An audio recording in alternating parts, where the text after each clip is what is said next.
ఎన్ని కలలు కన్నాం ఐశ్వర్య మనం. పుట్టబోయే బిడ్డ మీద ఎంత మమకారం పెంచుకున్నాం. ఏంటన్నా ఎందుకు ఏడుస్తున్నావు? వద్దు నాన్న, అమ్మ వచ్చేసింది కదా, ఏడోకు. ఏంటిదంతా? ఎందుకు చెయ్యని నేరానికి నీ లైఫ్ నాశనం చేసుకుంటున్నావు?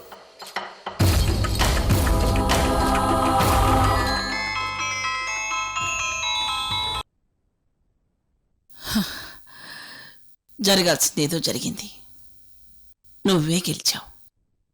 ఇప్పుడు నువ్వు వెళ్ళి పలకరిస్తే నీ విలువ పెరుగుతుందే కాని తగ్గదమ్మా. వెళ్ళు.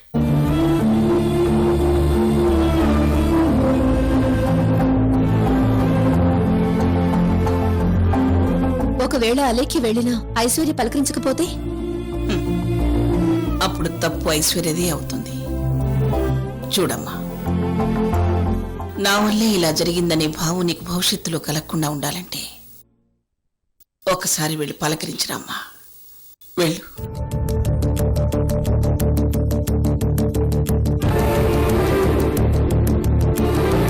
అవునా లేఖ్య, అత్తయ్య చెప్పింది విన్నాక నాకు అదే కరెక్ట్ అనిపిస్తోంది. ఇప్పుడు నువ్వు వెళ్లి పలకరిస్తే ఇంకెవ్వరికీ ఎప్పటికీ నిన్ను విమర్శించే ఛాన్స్ ఉండదు. ఆఖరికి సూర్యగారికి కూడా.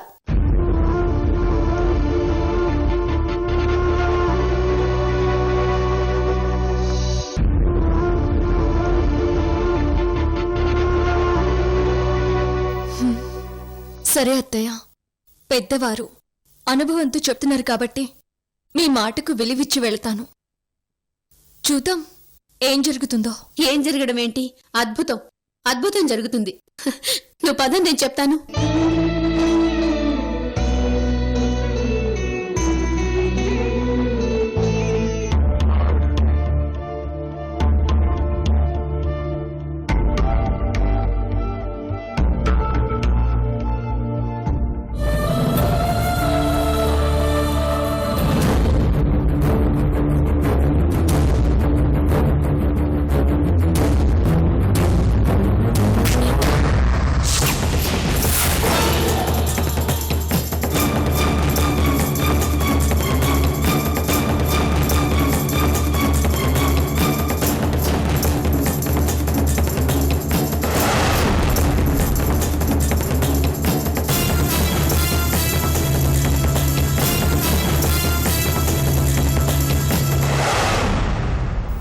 ఇదేంటి అలేఖ్యట్ వస్తుంది? ఐశ్వర్యం చూడటానికా? లోపల సూర్య ఉన్నాడే, ఇప్పుడెలా?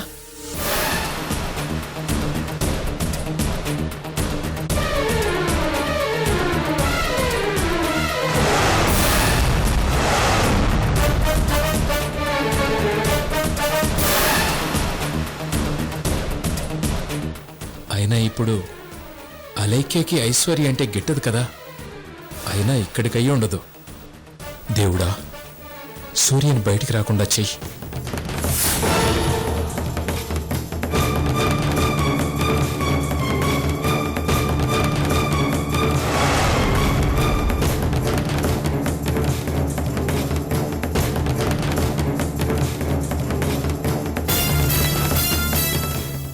ఇదేంటి ఐశ్వర్య రూమ్కి వచ్చింది? అయినా అరుంధతి పక్క నుండి మరి ఇక్కడికెలా తీసుకొచ్చింది?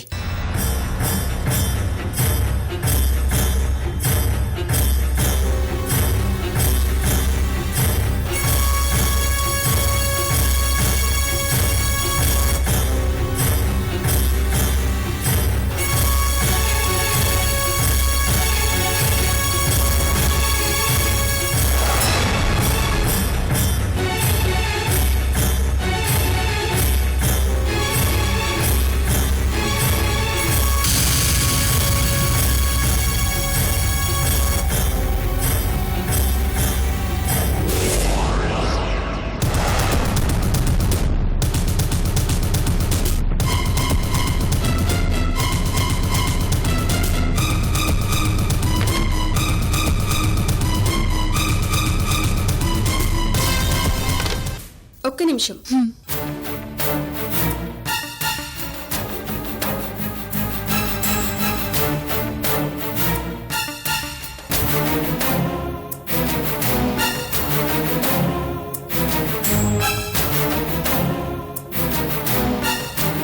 తనకి డిఎన్సీ చేశారట. ఇప్పుడు పర్వాలేదట.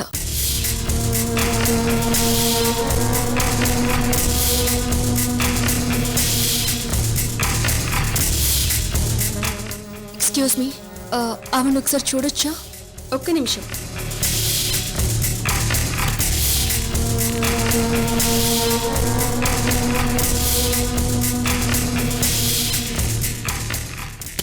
ఆవిడకి ఇంకా స్పృహ పూర్తిగా రాలేదండి.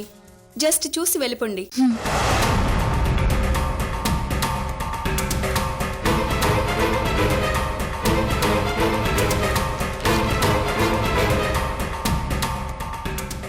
ఎక్స్క్యూజ్ మీ మేడం, ఆమెను డిస్టర్బ్ చేయకండి. అలాగే.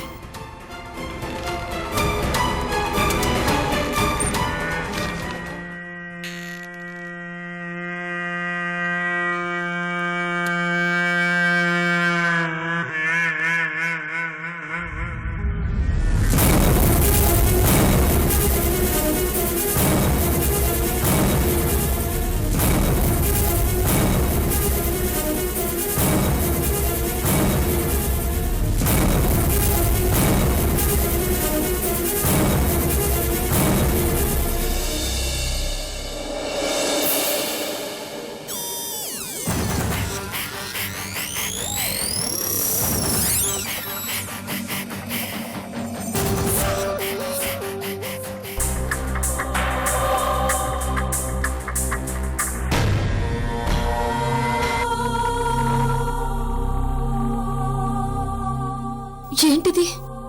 ఐశ్వర్య ఇలా తయారైంది. అదే నాకు అర్థం కావడం లేదు.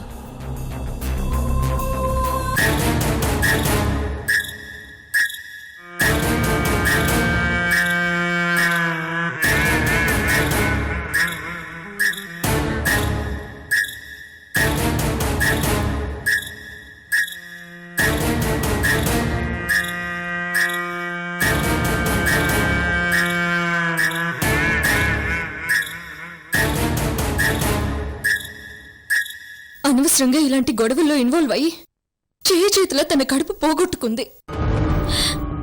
ఆ ఆ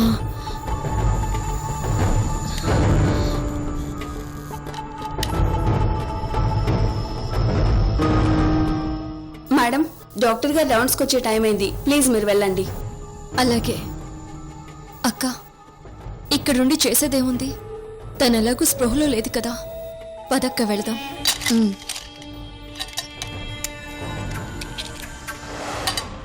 డాక్టర్, మీరు ఇక్కడే ఉన్నారా? సారీ.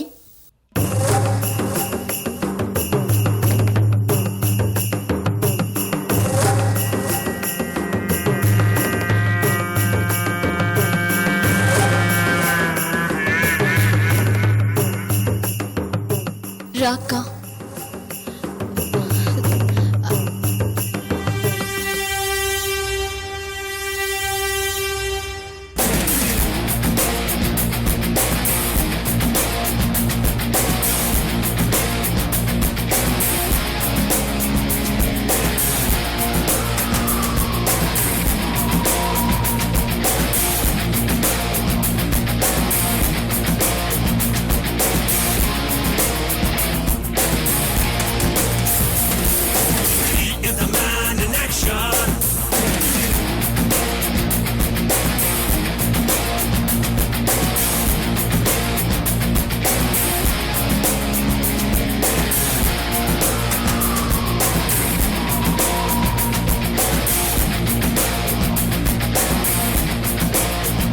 Excuse me doctor.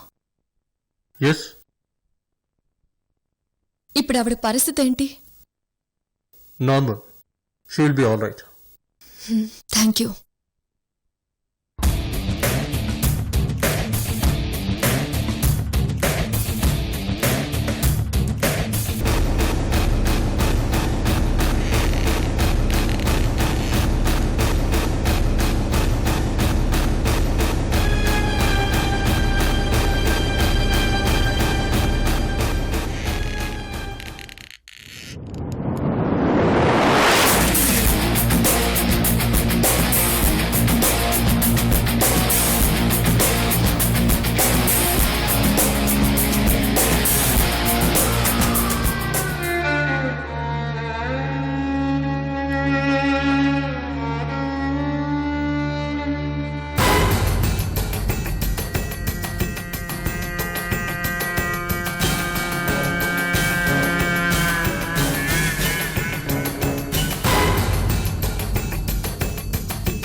దీనికి ఏదైనా సొల్యూషన్ చూడాలి. తప్పదు. అంటే ఏంటి? ఇప్పుడేం చేయాలని? ఏంటని అడిగితే నా దగ్గర రెడీమేడ్గా ఏ సొల్యూషన్ లేదు. ఏంటండి ఇది? తనకు నేను డ్రెస్ చేంజ్ చేయాల్సిన పరిస్థితి. ఇప్పుడంటే నర్స్ ఉంది కాబట్టి సరిపోయింది. రేపు తను డిశ్చార్జ్ అయిన తర్వాత ఇంట్లో పరిస్థితి ఏంటి? అదిగాక తనది గైనిక్ ప్రాబ్లం. ఒక ఆడతోడు కంపల్సరీగా కావాలి. నిజమే, కానీ ఎలా? ఎవరున్నారు? పోనీ నేనుందామంటే ఖచ్చితంగా అలేఖ్య ఎక్కడుంటున్నావు, ఎందుకుంటున్నావని ఆరా తీస్తుంది. అవునవును, నువ్వు ఐశ్వర్య దగ్గర ఉన్నావని తెలిస్తే మీ రిలేషన్షిప్ పాడవుతుంది. నా వరే దాని గురించి కాదు సంతోష్ గారు. నన్నన్నా పర్లేదు. ఈ టైంలో ఇలాంటి పరిస్థితుల్లో తను ఐశ్వర్యని కలిసినా, తననేమన్నా అన్నా, ఐశ్వర్యకి తన ప్రెగ్నెన్సీ పోయిందని, మీనాక్షి శ్రావణ్ల పెళ్లి జరిగిపోయిందని తెలిసే అవకాశం ఉంది. దానివల్ల ఇంకా ప్రమాదం. You are 100% correct.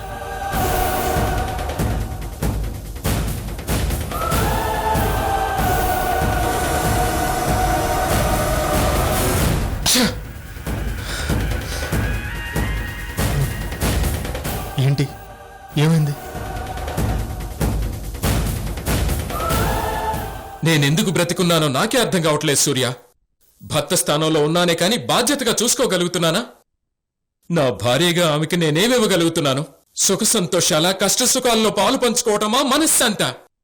లేదు, ఏదీ లేదు. నేను బ్రతికున్నా చచ్చిపోయినట్టే సూర్య.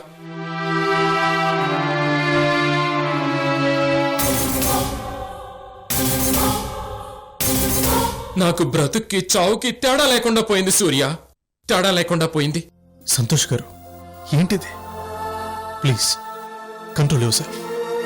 లేదు సూర్య, మనం మాట్లాడుకోనంత మాత్రాన నిజం అబద్ధం కాదు కదా. మీ బాధను నేను అర్థం చేసుకోగలను. What ever, I'm sorry. ఈ టైంలో మీరు ఇలా అండర్ గ్రౌండ్లో ఉండాల్సి రావటం నిజంగా బ్యాడ్ లక్. అవన్నీ కాదు, జరిగిన దాని గురించి ఇంకా ఎంతసేపు బాధపడతారు? వాట్ నెక్స్ట్ అది ఆలోచించండి. ఇప్పుడు ఐశ్వర్య ఉన్న పరిస్థితిలో ఆమెకు నర్సు లాంటి వ్యక్తి తోడుగా ఉంటే బాగుంటుందని నా అభిప్రాయం. నర్సు అయితే ఓపిగ్గా అన్నీ చేయగలుగుతుంది. ఎక్స్క్యూజ్ మీ, మీరేమీ అనుకోకపోతే మీ పేరు తెలుసుకోవచ్చా? లావణ్య. మందులు టైంకి ఇవ్వటం, డైట్, డ్రెస్సింగ్ అన్నిటికీ సౌకర్యంగా ఉంటుంది. ఒక ఆడదానిగా అది నా ఫీలింగ్. మీరేమంటారు? కరెక్ట్ అరుంధతి గారు. రీసెంట్గా ఐశ్వర్యకి అర్జెంట్గా కావాల్సిన మెడిసిన్ గురించి వెతుకుతుంటే లావణ్య అని ఒక నర్స్ పరిచయం అయింది. ఇన్ఫాక్ట్ ఆ మెడిసిన్ కూడా తనే ఇచ్చింది. తనైతే అన్ని విధాలా బెస్ట్ అనిపిస్తుంది. అవునా? అయితే ఇంకే వెంటనే పిలిపించండి. పిలిపించడం కాదు, నేనే వెళ్ళి మాట్లాడాలి. మాట్లాడి ఎలాగైనా ఒప్పించాలి. ఒప్పిస్తాను.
రే రే రే రే బండాపురా.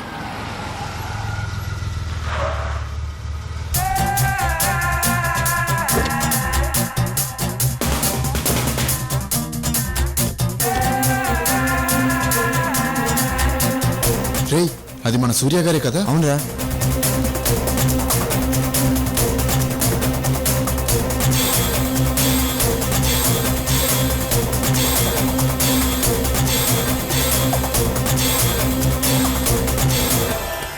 లావణ్య గారు, లావణ్య గారు, లావణ్య గారు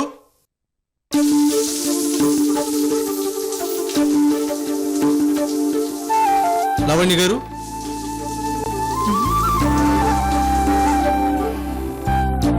లావణ్య గారు లావణ్య గారు లోపలికొచ్చి కూర్చోండి, స్నానం చేస్తున్నాను.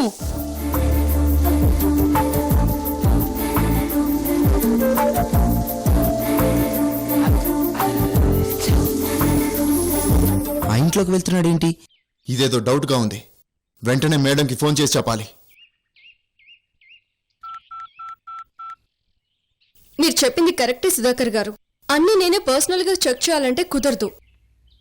ఫైనాన్షియల్ ఫైల్స్ మాత్రం క్లియర్ చేస్తాను, మిగతావన్నీ మీరు చూసుకోండి.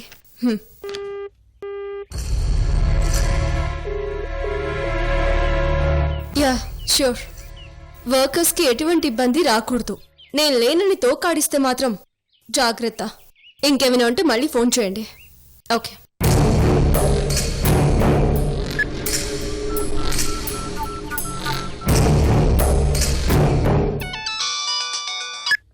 వణకం మేడం.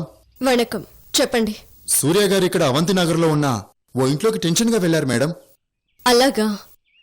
ఆ ఇంట్లో ఎవరైనా ఉన్నారా? అది తెలియదు మేడం. సార్ మాత్రం ఒక్కరే లోపలికి వెళ్లారు. సరే, నేను ఇప్పుడే అక్కడికి బయలుదేరుతున్నాను. నేను వచ్చే వరకు ఆ ఇంటిని అబ్జర్వ్ చేస్తూ ఉండండి. మీరు మాత్రం సూర్య గారికి కనిపించొద్దు. అలాగే మేడం. ఓకే. పదరా. ఫ్రెండ్కి వైరల్ ఫీవర్ బాలేదు, హాస్పిటల్లో ఉన్నాను అన్నాడు. మరి అక్కడేంటి పని?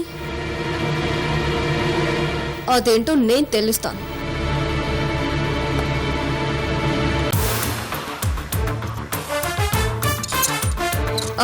నీలాంబరి మేడం. నేను బయటికి వెళ్తున్నాను, బాబు జాగ్రత్త.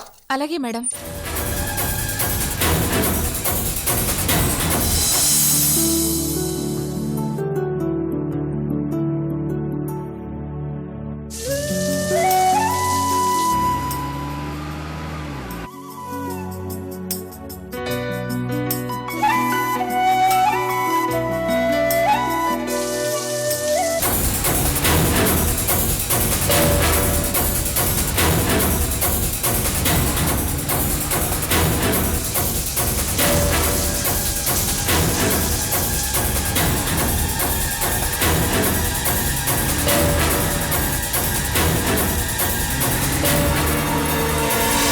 ఎవరు?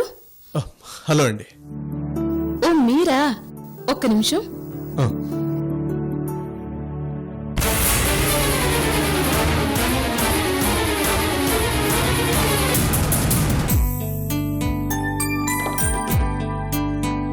చెప్పండి.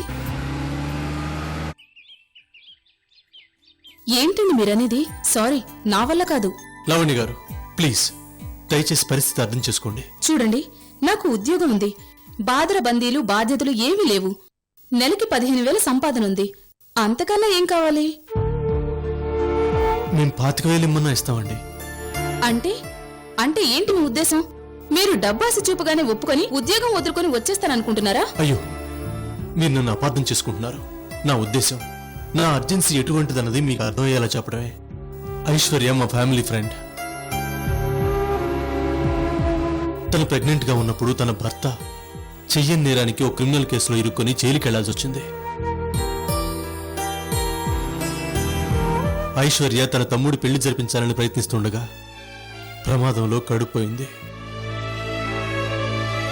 భర్త తమ్ముడు ఇద్దరూ ఉన్నా ఇప్పుడు ఎవరూ లేని దానిగా మిగిలిపోయింది.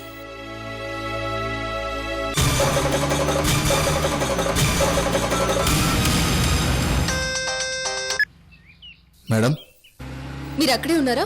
బయటికి ఎవరైనా వచ్చారా? మేము ఇక్కడే ఉన్నాం మేడం. బయటికి ఇంకా రాలేదు. నేను వస్తున్నాను. అలాగే మేడం.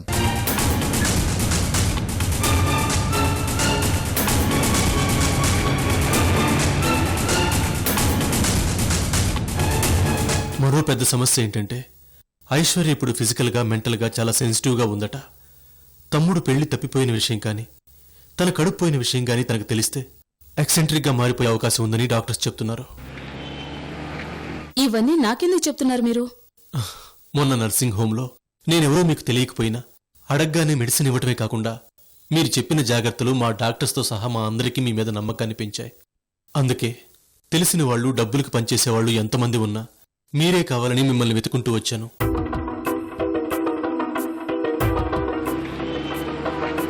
మీరు నన్ను మరీ ఇబ్బంది పెడుతున్నారు.